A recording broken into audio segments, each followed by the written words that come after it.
Alright guys, welcome again to Doozer Shop. Haven't done an update in a while, got lots of stuff to cover. A lot of miscellaneous things. Let me go handheld and let's get started right now. Alright, my fabulous introductions. So, I just got back from Buffalo, New York.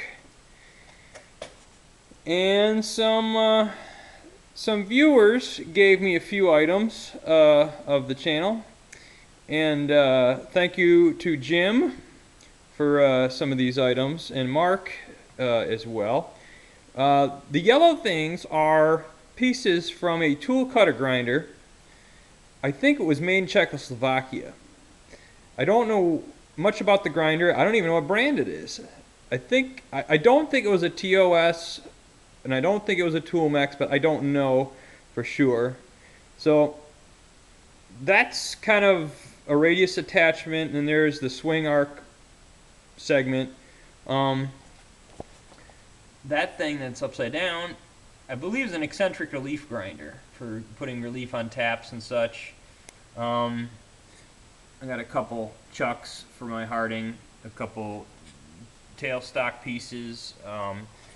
Whole bunch of taper tooling. So this headstock, whatever you call it, I think takes Brown & Sharp number 22 screw machine collets. And there's a whole bunch in there, and then there's some number 3 Morse taper stuff with a like a stud type drawbar, and then there's some something that looks like Deckel 22 millimeter collets. Not the Brown & Sharp 22, but the European 22. But anyways, I got a whole box of drill bits, motor from Mark. I have yet to figure out what all this stuff is. But thank you for the generous donation to the shop. Got some other stuff going on. Oh, yeah. So that's the yellow. Has more parts of that tool cutter grinder outfit. And let me kind of go on walkabout, and I will show you. I got it over here because the VFD was over here. So this is a headstock. Okay, the yellow thing with the rag on top. From that tool cutter grinder. And it's got a, oh, this camera is really horrible for zooming in, but the label says something in Czechoslovakian, in Czech, whatever you call it. So, interesting. I know the lighting's awful. There's some gears in there. There you go. It was running fine. This never had oil in it. It was brand new. And just, yeah. Alright, this is brand new. And there's a belt on there. Took the belt guard off because I was playing with it. So I want to retrofit this maybe to the Brown & Sharp 13. Because it's got a 5 Morse taper right there in the spindle. So 5 Morse taper is pretty sweet because you can adapt it down to 5C for the cataract collets, and then of course any Morse taper, you just get sleeves right down. So there's gears in it because it's 3 speeds. It's like 100 RPM, 160, and then 250.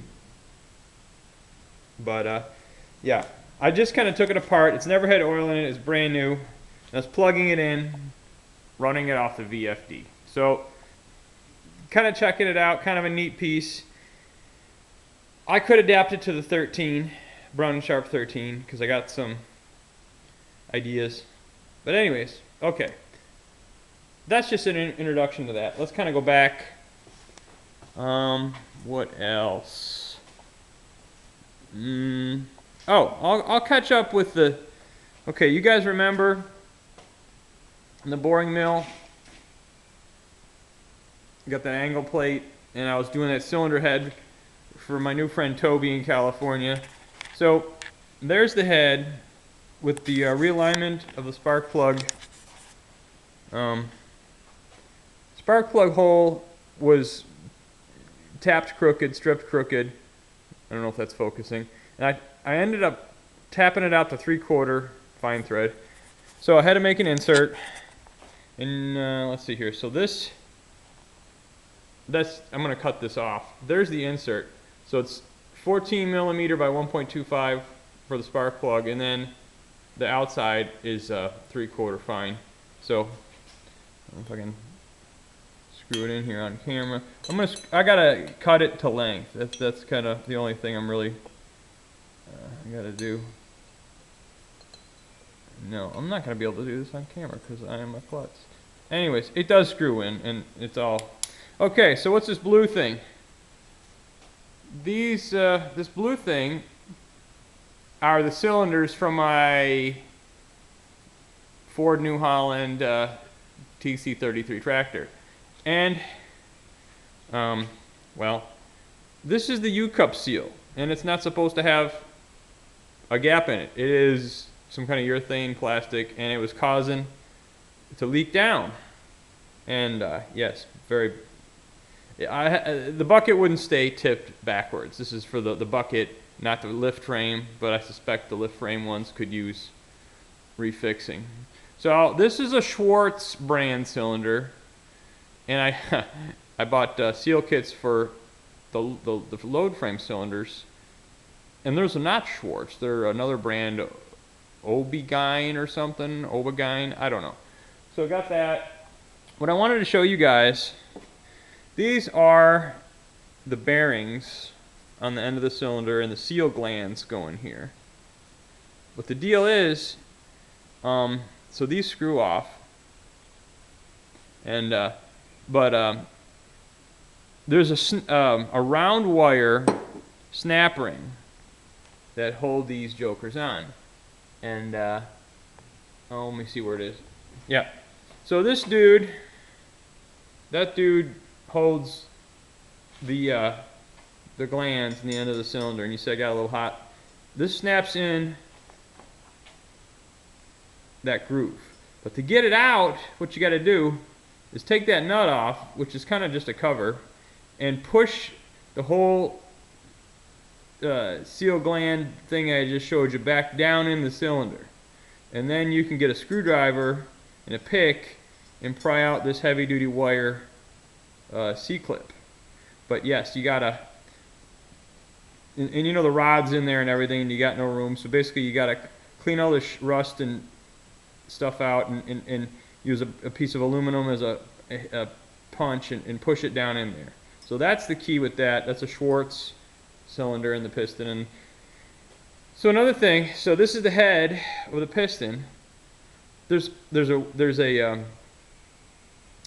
wear wiper on the big groove, and there's only one U-cup. And usually I'm used to having U-cups face to the left and to the right for pressure in different directions. Well, this one is just a single U-cup being energized outward, radially. And American cylinders, I've not noticed this. I think this thing's made in Italy, I'm not sure. And also, you know, this goes on here, and the nut goes on it. But there's no O-ring in the bore to seal on the rod, so you're relying on the nut keeping this piston tight up against it. And I've seen a video where a guy did a cylinder rebuild video on the same cylinder on his New Holland loader, and it was leaking down because the nut got loose. You know, it's like a jam nut. It's got like a jam nut thingy thing. But I don't know if you can see. So this is heavily chamfered where it slides on there, and there's no chamfer where the nut goes. It's just kind of flat.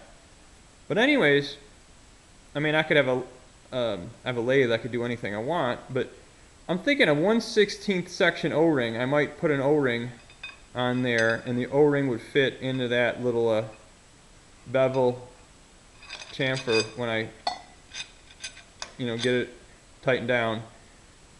I mean, it wasn't leaking, but I seen a guy online that had that problem. So I got rebuild kits ordered from a place called Parts Spring. And they're $22 for each kit. The loader cylinders are more, and they're like more expensive. And they're a different brand. So anyways, so that's what I've been doing. Here, I'll show you. I'll walk over to the Vanderman vise, and I got this this other cylinder in the vise. This is actually done. It's all cleaned up. The fitting had moved.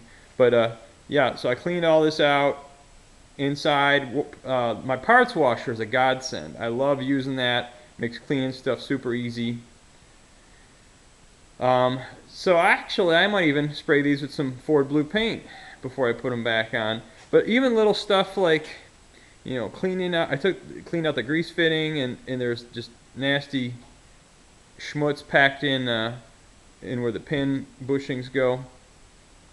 But yeah, if I didn't have this vise, and I would have never gotten these apart. I mean, holy God. So there's my big cheater bar, and I got that 1 1/8" open combination wrench there, whatever, for taking the nut off the rod. But yes, in a shop, a really heavy-duty bench vise, and this is a really heavy-duty table. It could be heavier. I didn't bolt it to the ground yet, but I was actually lifting it off the ground. Oh, and I got the super duper 2-foot rigid pipe wrench. But anyway, so that's what I've been doing. I still got the Gorton power feed project. No, I didn't forget about it. And I was pulling everything apart. I got a mess of oil on the floor and whatever. But I mean, my workbench is always full of stuff. Yeah. Other than that, oh, this is cool. I'll show you guys. So, see those two brown parts cabinets with the drawers? Those are Kennedy. I got them at a garage sale locally here a while back. And they really, I mean, you see all the parts cabinets, you know, crazy, whatever. But those are Kennedy. And I found another set of Kennedys. Right. I bought these up in Buffalo. A gentleman was kind of having a moving sale. I think a relative had passed away and was selling some stuff. So I bought these at a pretty fair price, and I'll just, you know, they're still full of stuff. I mean, it's pretty, kind of knick-knacky screws, and I mean, it goes on. I mean, I don't know Christ, there's so much. Like pins and I don't know, washers. So I think I scored. Yeah, but I like that they're the same. Those two Kennedys are the same as these Kennedys, and of course, you know, to follow suit, I've got these packed full of, you name it, nuts and bolts and pins and just washers. So that's me with these. And you know, I mean, I try to, you know, keep a good organized. It's funny, I'm organized when it comes to my stuff and my, you know, my drawers, but it's chaos on the workbench and everywhere else, you know, but whatever. Oh, and so these like little guys, I'm not sure what brand they are. I got my end mills in them and a few other things. I got one that the gentleman had on top of that. Yeah, there it is. So, you know, it's got a couple dents in it, but I can fix that. I mean, it's full of stuff too. You know, but these, you know, I can fix these little dents, and you know, that's easy. You know, I'm not even gonna repaint them. I'm gonna just, I love the patina. You know, okay, so cylinders, and then the pins are not too bad. But you know, throughout there's a cross hole right there for the grease fittings, and there's the same with this, and cross hole. This whole cross hole and all inside this was hard, dry grease and like just mung. I had to get a drill bit and actually pull the grease fitting out and drill it, all the mung out. And the same where this comes in, the grease fitting, and where that grease fitting comes in, inside is all clogged. So, I mean, I was greasing this tractor, and no grease was getting to where it needed because it was clogged. So, thought I'd kind of show you guys what I was doing. Just kind of a quick 15-minute update video, and you know, more to come. But for now, signing off. This is Doozer Shop.